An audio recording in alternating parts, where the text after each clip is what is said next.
Hello mga Kenday ko! Ayan, another entry na naman ang inyong Inday Maria.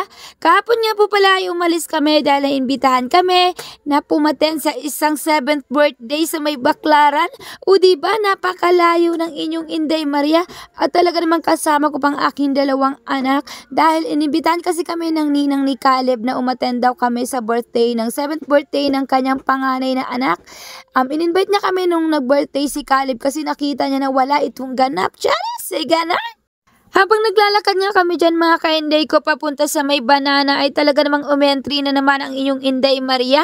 Syempre hindi mawawala ang pa-video-video dahil alam nyo naman na ito ay ginagawa ko talagang long video araw-araw dahil ang sabi ko nga sa inyo ay ayokong magkaroon ng absent. Ay, taray, kala mo nasa school lang. Pagdating nga namin mga ka-Inday ko sa may sakayan ng jeep ay sakto naman nakasabay namin ang aming kapitbahay at may pa-video pa nga. Ang sabi pa nga niya sa akin ay hindi daw siya nagpaalam. Ay, Charis, may ganon.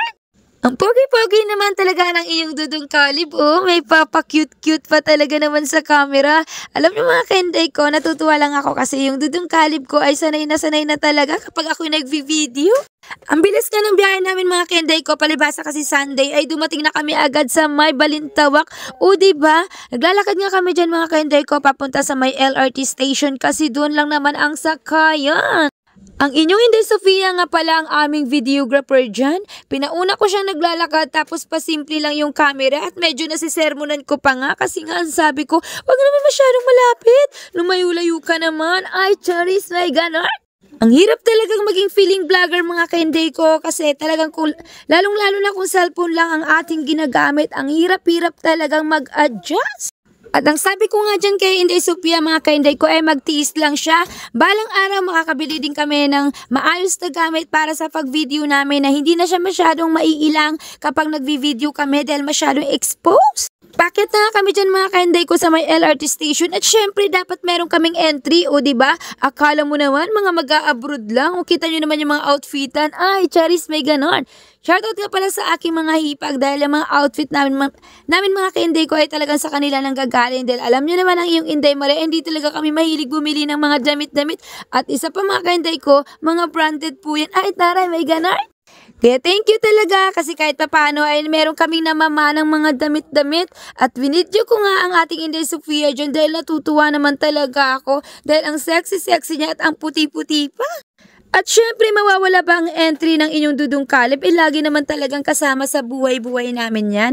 Hindi yan mawawala sa video namin mga ka-Inday ko kasi alam nyo naman maliit lang ang aking pamilya. Ay, Charis, ay ganon. Pagpasok na namin sa may LRT station mga ka-Inday ko ay nag-video na naman ang inyong Inday Maria. Talaga namang kumakapal ng aking mukha sa pag-video kahit merong nakatinging mga tao. Kaya kayo mga ka-Inday ko, kapag gusto nyo talaga yung ginagawa nyo, pag gusto nyo talaga maging isang vlogger, ay dapat sanay kayo na nag-video. Huwag nyo iintindihin kung ano yung iisipin ng mga ibang taong nakatingin sa atin. Kasi kung palagi natin silang iintindihin, ay, wala tayong may entry. Ay, may ganon. Hindi naman kasi talaga madali nagvi-video sa public place mga ka-Inday ko kasi syempre lalo kapag hindi ka sanay, nakakahiya po talaga at pagdating nga namin dyan mga ka-Inday ko sa Baklaran ay kumain na agad ang inyong Dudong Caleb ng prutas. Gutom na gutom pa naman kasi paano ay hindi yata ito kumain ng kanin ng umaga dahil naggawa kasi ako dyan ng long video ko ng entry ng turon with gatas. Kaya ayun, hindi ko na napakain ng kanin pero okay lang kasi sa kainan naman ang aming pupuntahan. Tuwang-tuwa talaga ako mga ka-Inday ko every time talaga na binivideo ko ang inyong Dudong Caleb dahil lagi talaga siya naka-smile. Alam mo yung palaging good vibes ang kanyang muka. Ay naku Dudong Caleb, mukhang ikaw talaga magiging ka-partner ko pag paglaki mo. Charis, ay ganon. Papunta na kami dyan sa venue mga ka-Inday ko. Sumakay kami ng e-bike o diba? Taray. At pagdating nga namin sa venue, ang inyong Inday Sofia ay feel naman talaga ang kanyang ganda. Well, okay lang kasi maganda naman talaga siya. Ay, may ganon.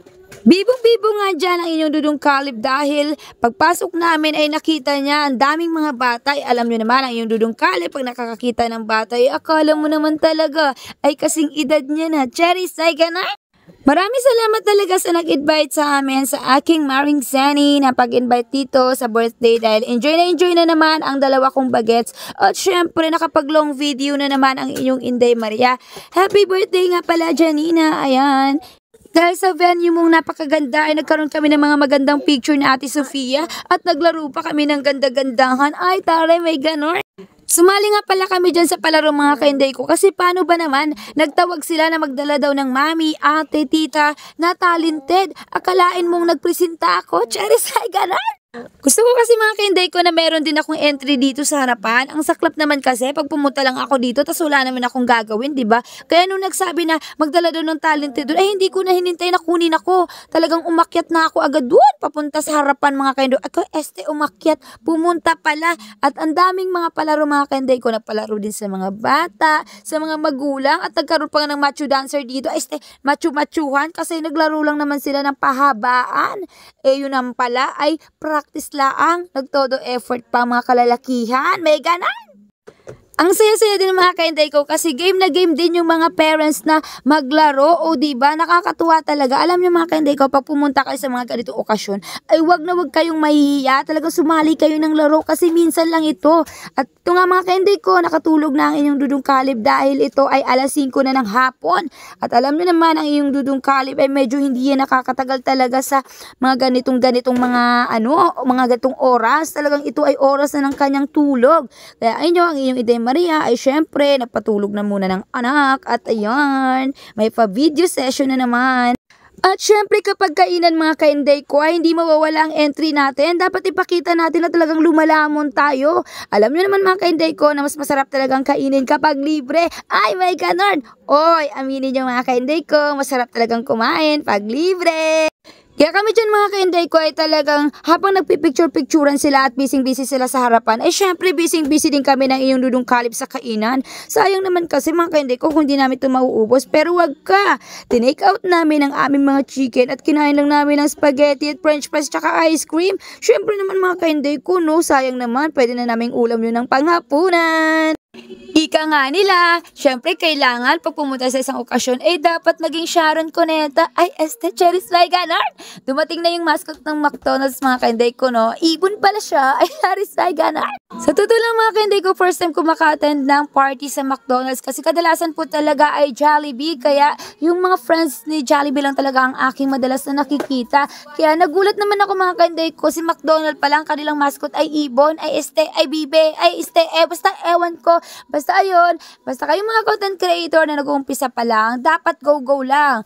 Gumawa lang tayo na gumawa ng reels at video mga kainday ko, pasaan ba't makakasahod din tayo. At bali-balita nga ngayon na ang dami daw manaka-hold earnings mga kainday ko. Hayaan lang natin yan, basta mag-upload lang tayo na mag-upload at malay mo, pag dumami ng ating mga followers ay meron ng mga gustong mag-sponsor sa atin ng mga product, diba? Kaya kailangan sipagan lang natin ng sipagan at eto na nga, pauwi na kami at kita nyo naman, ang inyong Inday Maria ay talagang buhat na buhat sa inyong dudong kalib kasi syempre naman kawawa naman, diba? Mapapagod. Sayang po. Happy birthday, Janina!